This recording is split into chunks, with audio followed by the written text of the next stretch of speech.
Hi y'all, welcome back to my channel.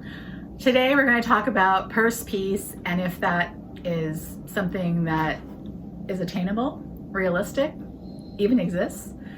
If you're here for that, come on back.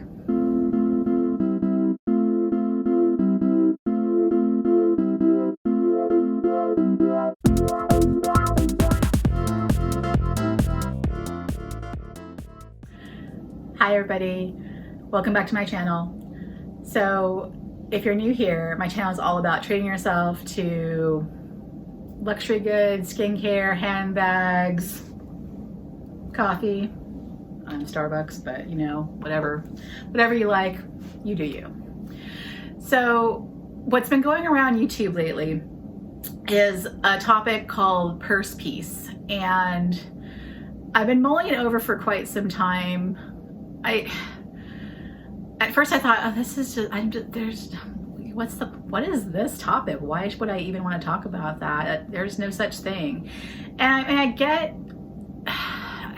guess some of these people out there, I shouldn't say these people, some folks out there, there's like the checkbox, Speedy, check, Neverfull, check, Chanel flat bag, check. And it's like they have to have all of the standard influencer or what have you items. And then once they get to all of those requirements, that's purse piece. And that's what at least it seemed like in some of the commentary.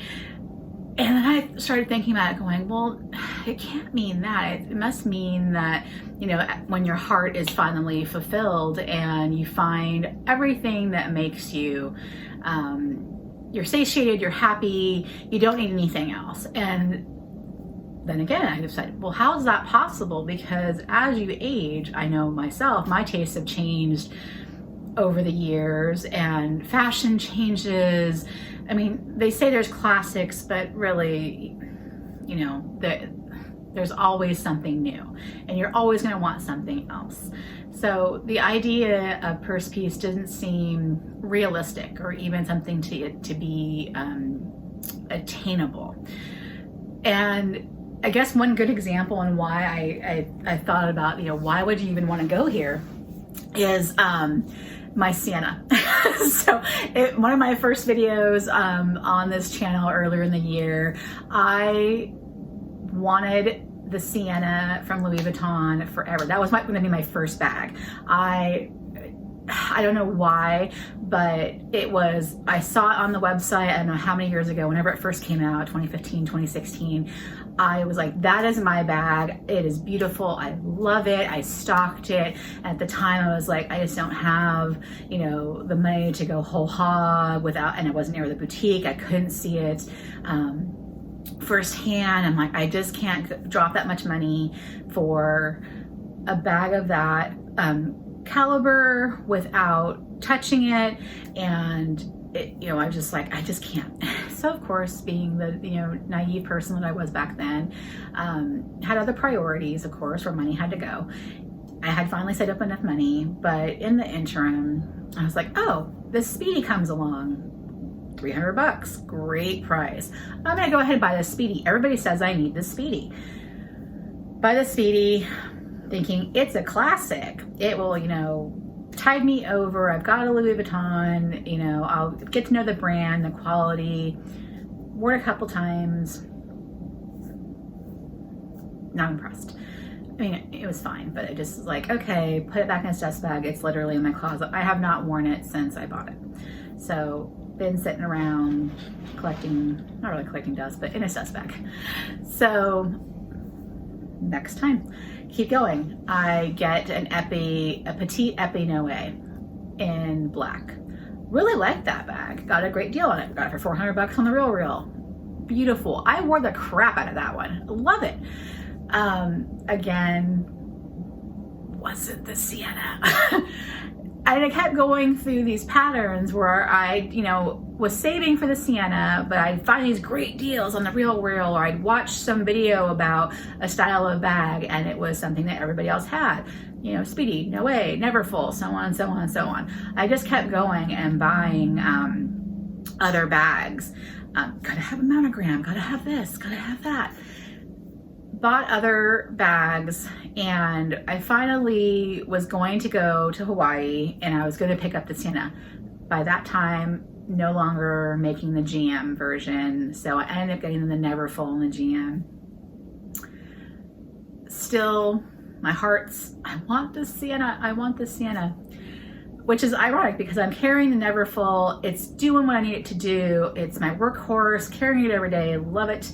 I think it's great, and I have no regrets about buying it. I think it is a great classic everyday bag, even though people insult it every day about it being ubiquitous and you know, a basic girl bag. I love it. So earlier this year, I buy this Sienna. Finally, I find one in the perfect condition, practically brand new from Fashion File. Waited all this time, buy it, I get it, unboxed it you saw me unbox it here on YouTube.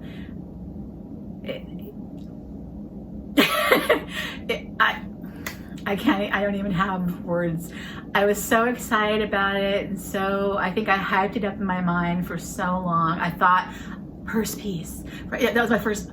This is all I need. I have the bag I've always dreamed about. This is all I need. And no, I tried. I couldn't even cut the tags off of it. I was just like, I don't know. I was comparing it to my Trevi. I kept finding things wrong with this, my perfect ideal bag that I've always wanted. And I ended up returning it. And I think that is the very definition of why purse piece cannot exist. So there's always something else, or something you'll find wrong, or something that will change your mind. There will never be peace. There will be the good enough for right now, but there'll never be the peace. So oddly, and this is the kicker. So I returned the bag, and I'm still thinking about it. I'm like, well, I have the other job. Maybe it'll work now because it wasn't working for my former job, but this job now I don't have to carry my computer every day. I was trying to sell myself back on this purse, but really, truly, there are a lot of things about it that aren't going to work. So I'm looking at the same style in leather. It's called, I think, Maureen or Marat, I can't remember. I have it on Fashion File. So it's the style. The style of it is beautiful. I really love the way it looked, but I remembered comparing it to the Trevi that the canvas felt thinner. The strap was not as sturdy. There was some structural issues with how that was made, and it really had to do with the modern canvas of the material. And I'm not finding that with the leather items from Louis Vuitton.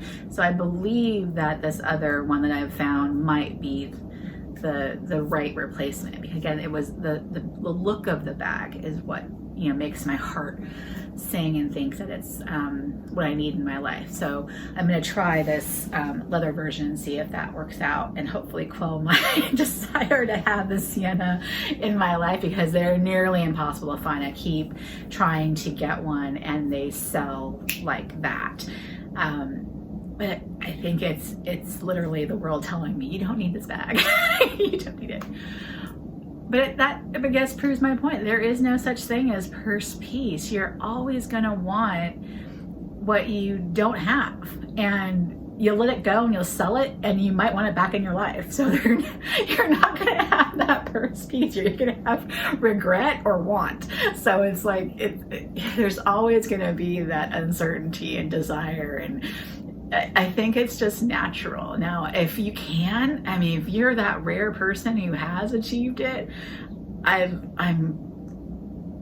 shocked that you did. Wonderful for you. I'm sure your pocketbook is free and it's great, and you've moved on to other interests or other things that you want to do with your money. I just don't see myself ever getting to that place. So yeah, let me know what you think about purse piece, and if it's even you know, a real thing. I think it's a unicorn that you're just like, you know, looking for. But yeah, that was what's on my mind this week. First piece, and it's a mysterious concept. So that's it. Again, I'm glad you came by. Like, comment, share, subscribe if you're about luxury and, you know, just girly stuff. That's what we're here for. So talk to you soon. Take care, y'all. Bye.